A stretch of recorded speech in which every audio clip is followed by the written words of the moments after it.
സ്വയം മറ്റുള്ളവർക്കായി പങ്കുവെക്കാൻ മനസ്സ് കാട്ടുന്ന ആളാണ് ഏറ്റവും സമ്പന്നൻ. അയാൾക്ക് പിരിമുറുക്കങ്ങൾ ഉണ്ടാവില്ല.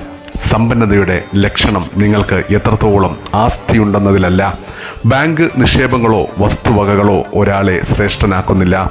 അവ എങ്ങനെ വിനിയോഗിക്കുന്നു എന്നതാണ് പ്രധാനം. നിങ്ങൾ എത്രമാത്രം പങ്കുവെക്കാൻ തയ്യാറാകുന്നുവോ അത്രയും ധന്യമാകും ജീവിതം.